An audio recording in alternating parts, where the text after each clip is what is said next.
Link ಇದೆ, ನೀವು ತೆಗೆದ್ರಿ ಅಂದ್ರೆ ಗೊತ್ತಾಗತ್ತೆ. ನಾವ್ ಯಾವ್ದನ್ನ ಮಲ್ಲಿಗೆ ಕರಿತೀವೋ ಅದನ್ನೇ ಕುಂದ ಪುಷ್ಪ ಅಂತ ಕರೀತಾರೆ. ಆ ಗ್ರೂಪ್ ಅಲ್ಲಿ ನಿನ್ನೆನೆ ಹಾಕ್ಬೇಕು ಅನ್ಕೊಂಡಿದ್ದೆ, ಅದಾಗ್ಲಿಲ್ಲ. ಹಾಕಿದ್ದೇನೆ, ನೋಡ್ಬಹುದು. ಕುಂದ ಪುಷ್ಪ ಅಂತಂದ್ ಹೇಳಿದ್ರೆ ಬಿಳಿಯಾದಂತಹ ಮಲ್ಲಿಗೆ, ಇದನ್ನೇ ಕುಂದ ಪುಷ್ಪ ಅಂತ ಕರೀತಾರೆ. ಅಂತಹ ಕುಂದ ನಿಖರ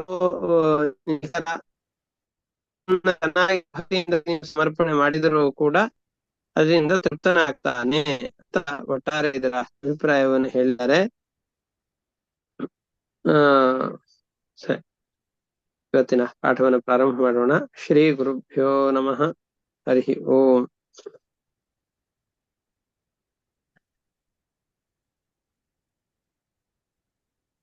ಶ್ರೀ ಗುರು ಭವ ಸುಚಾರುಕರ್ಣಲಾಂಗೂಲ ಶೃಂಖಾಂಗ್ರ್ಯುಧರ ದೃಂಗ್ಮುಖಂ ಕಕುದ್ಮಂತಂ ವೃಷಂ ಶ್ವೇತಂ ನೌಮಿ ಶಂಕರ ವಾಹನಂ. ಸುಚಾರು ಕರ್ಣ ಲಾಂಗೂಲ ಶೃಂಗ ಅಂಘ್ರಿ ಉದರ ದೃಕ್ ಮುಖಂ.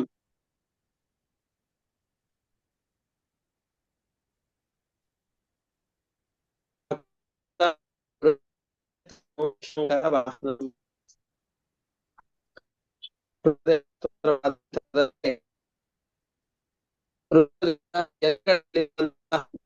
ಬ್ರೇಕ್ ಆಗ್ತಾ ಇದೆ. ಹೌದಾ? ಈಗ ಈಗ ಕೇಳಿಸ್ತಾ ಇದೆಯಾ? ಹಾ, ಕೇಳಿಸ್ತಾ. ಎಲ್ಲೂರು ಅಂತ ಒಂದು ಕ್ಷೇತ್ರ ಇದೆ. ಆ ಎಲ್ಲೂರು ಎಂಬಂತ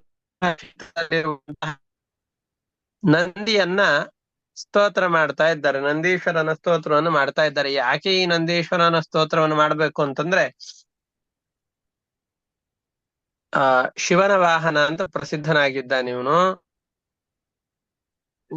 ವಸ್ತುತಃ ರುದ್ರದೇವರ ಗಣದವನಾದಂತಹ ಈ ನಂದಿ ಇವನ ಶಾಪದಿಂದಾಗಿ ದಕ್ಷನಿಗೆ ಹೋತದ ಮುಖ ಬಂದಿದೆ ಅಂತ ಪ್ರಸಿದ್ಧಿ ಇದೆ.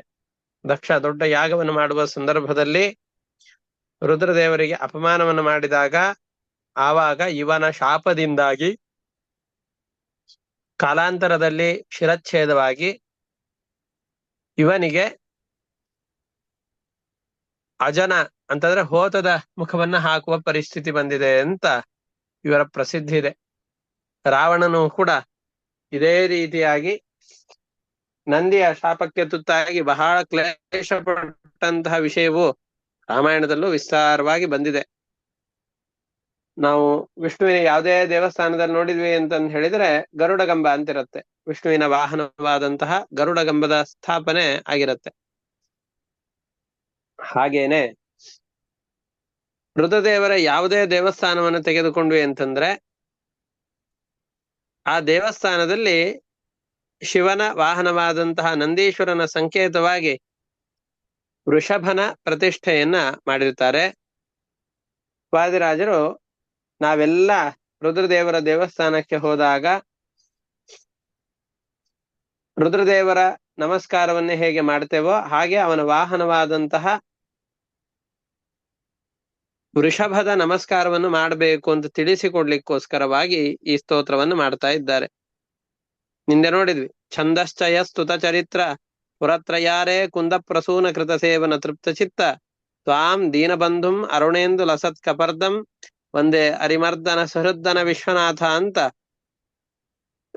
ರುದ್ರದೇವರ ಸ್ತೋತ್ರವನ್ನು ಮಾಡುವಂತಹ ಮಂತ್ರಗಳನ್ನು ಗಮನಿಸಿದ್ದೇವೆ. ಈಗ ನಂದೀಶ್ವರನನ್ನ ಸ್ತೋತ್ರ ಮಾಡುವಂತಹ ಶ್ಲೋಕ ಇದು. ಸುಚಾರು ಕರ್ಣ ಲಾಂಗೂಲ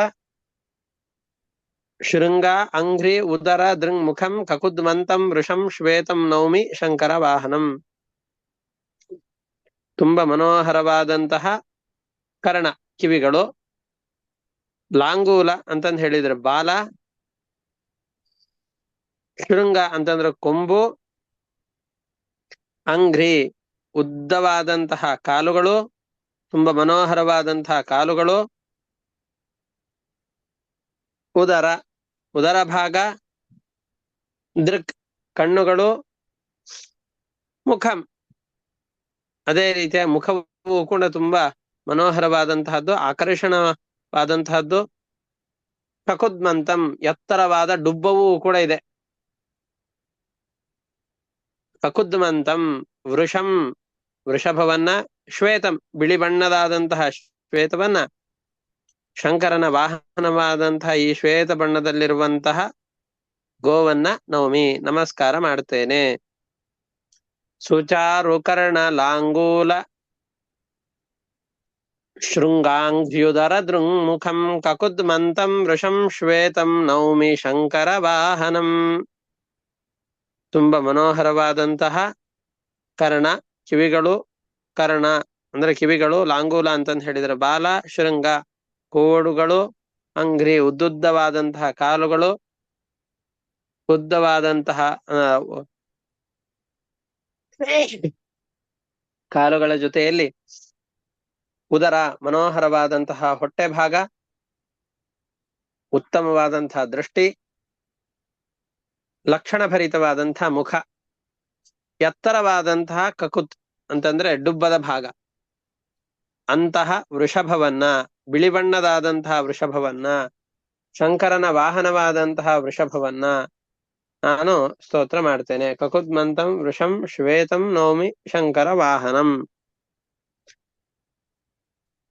ಸುಚಾರುಕರ್ಣ ಲಾಂಗೂಲ ಶೃಂಗಾಂಗ್ರ್ಯುಧರ ದೃಂಗ್ಮುಖಂ ಕಕುದ್ಮಂತಂ ವೃಷಂ ಶ್ವೇತಂ ನೌಮಿ ಶಂಕರ ವಾಹನಂ.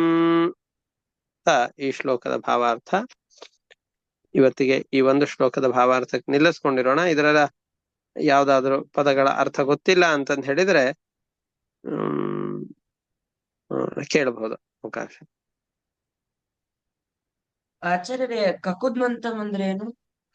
ಎತ್ತರವಾದ ಡುಬ್ಬ ಉಳ್ಳ, ಡುಬ್ಬ ಅಂದ್ರೆ ಬೆನ್ನಿನ ಇದ್ರ ಮೇಲ್ಗಡೆ ಒಂದು ಇದು ಇರತ್ತಲ್ಲ, ಅದು ಎತ್ತುಗಳಿಗೆ.